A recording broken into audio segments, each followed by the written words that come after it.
The only time I've been on a farm is with my primary school. I don't think I know the countryside very well. I haven't actually, well, not been to any farms. It's the first time I've ever touched farm animals, pretty much. Year 8s from St Bartholomew's, a comprehensive in Newbury, get the chance to visit a farm for a day. The farm welcomes half the year group. That's 125 pupils at a time. Despite growing up in a rural town, for many it's a rare opportunity for a hands-on experience of the countryside. Living in Newbury, it's quite a town in a rural area, but because it is a town, they are very often focused when they go home on indoor activities, playing on the computer and things like that. So they don't have a huge awareness of the countryside and agriculture. Wow! A recent study revealed that 20% of children in England have never been to the country. Even children brought up in towns within the countryside can easily grow up having no contact with the land at all and little understanding of farming. We have to weed mechanically. What machine do you think out your list does that? Today's youngsters are more likely to have holidayed abroad than to have explored Britain's fields and farms. You're brilliant. I'm not surprised to learn at all that only one in five children ever get out to the countryside nowadays. And I think, you know, life's centred much more around the computer now and the PlayStation and the television. Would you like to go and have a look at the combine harvester then? Yeah. While we're there, I'll tell you a bit about how it works, all right? It's very obvious from the children that come here. There's no concept of the countryside at all, no concept of where their food comes from, the environment, what farmers do, that they're producing food. It's just totally alien to them. I don't really think of where my food comes from because my mum usually just buys it from the supermarket. Anybody know that on this? Wheat. Nope. Wheat. Nope. Barley. Oats, yeah, these ones are oats. I think coming to a farm, it's quite interesting to see actually where it does come from. Would you like to go up and have a look in the cab? Yeah. If you line up, we'll get you about 3 at a time, yeah?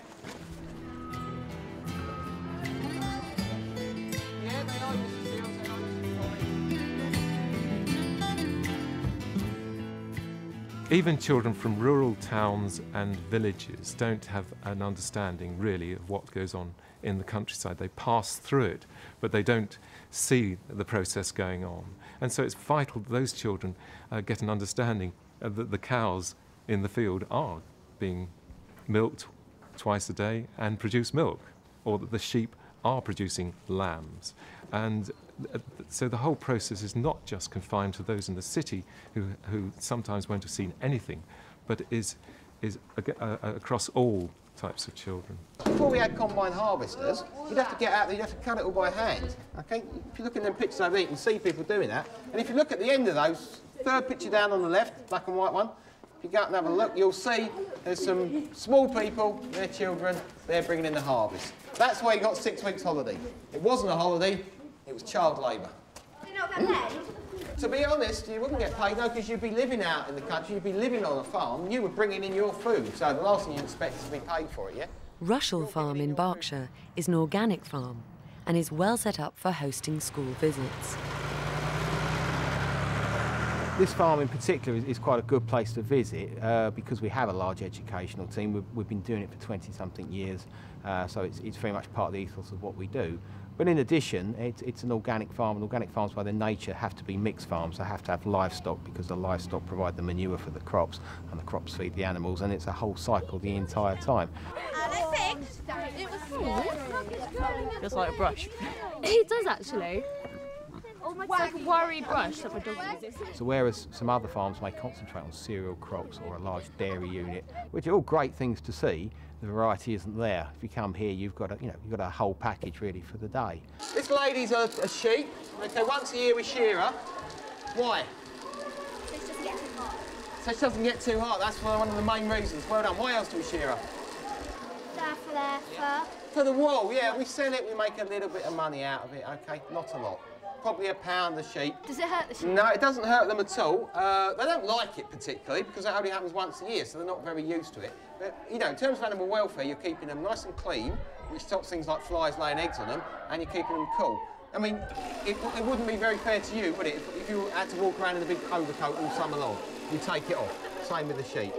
To stop them wriggling, I hold them with my knees like so, OK? Because one hand has got to spread their skin so I don't cut them, and the other one has to cut them. I haven't actually got the clippers on at the moment. I'd start on the front leg, move down to a back leg. This is one of about 1,000 farms nationally that are involved in the Year of Food and Farming, a campaign that's aiming to help reconnect children with the countryside and all that goes on there. This is how the honey comes from the bees. They bring the nectar back, refine it down, take the water out, and you could almost call it bee sick, because they actually regurgitate it. They pass it around the hive. Yeah, perhaps I shouldn't have told you that just now. Perhaps that should have come afterwards. But you can see here how they've stored it all away, and it's just dripping out. And this, to get the honey, we slice the top off and then spin it out, and then we can get it into jars. So is the honey inside the honeycomb? Yes, and the honeycomb is wax, which is edible, so you can actually eat all of it. Sorry. If you want, you can either have the honeycomb or you can have it from the jar.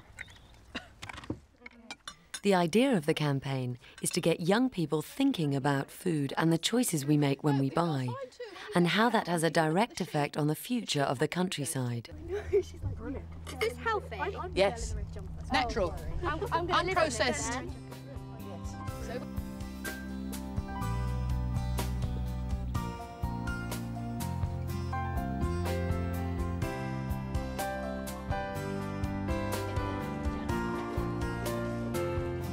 I hope it will bring the understanding of children about the farming industry and how their food is produced, how their milk is produced and how it gets to them.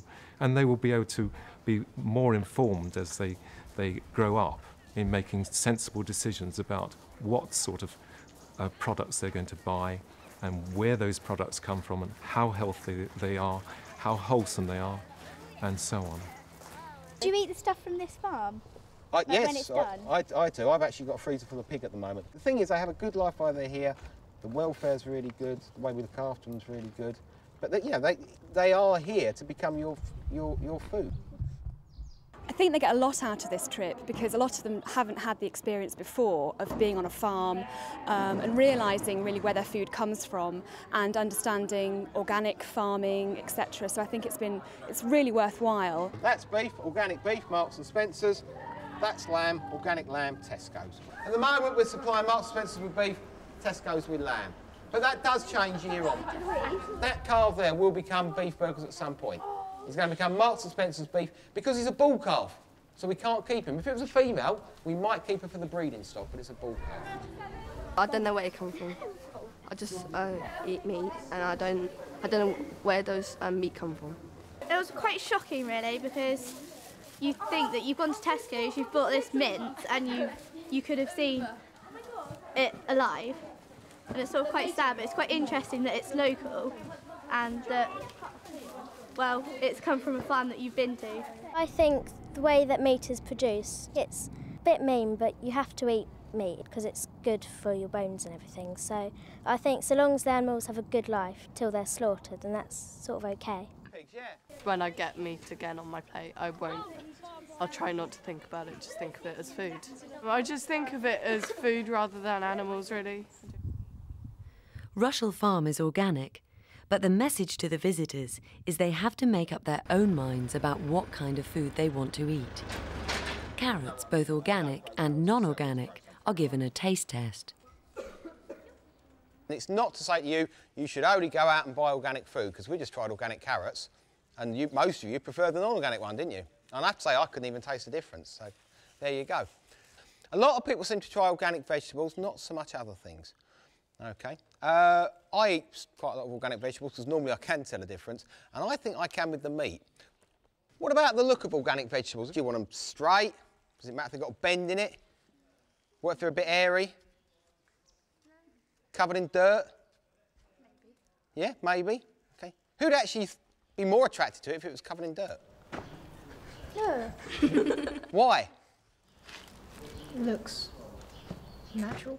Looks natural, doesn't it? Yeah. So it's funny, isn't it? Some people say, oh, well, we want all the carrots to look absolutely identical.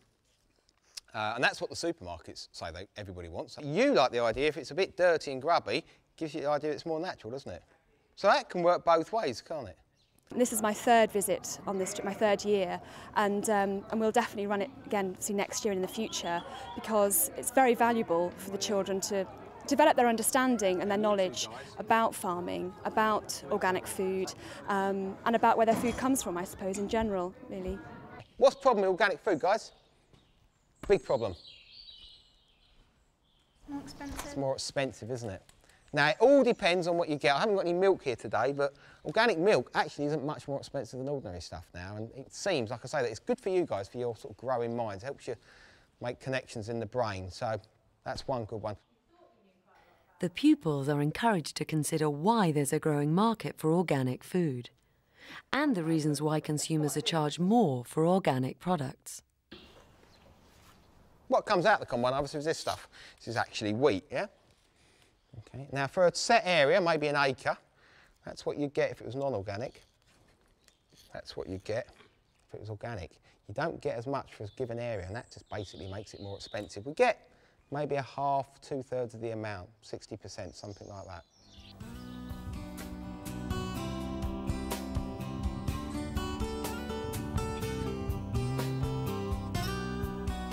Visiting a farm is good because you see how your food is grown and if anything is done to it to make it grow.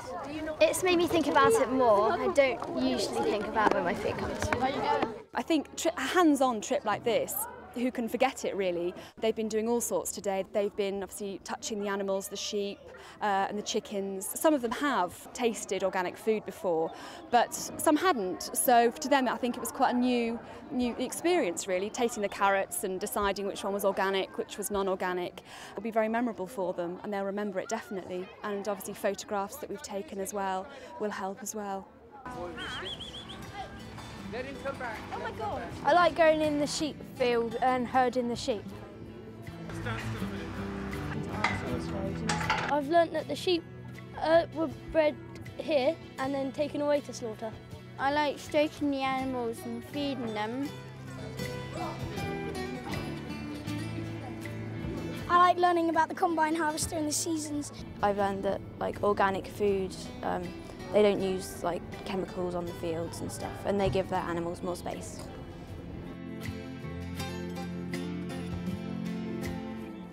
There are farms out there, there are organisations dedicated to get kids out to those farms, and they're countrywide.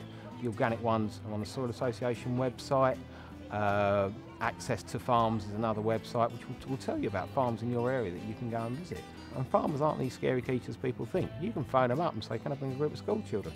They want children to know where their food are coming from. They want children to be in touch with farming. You know, most of them will say yes, I'm sure. So there's much more than just us out there. There's a lot of farms doing this sort of work.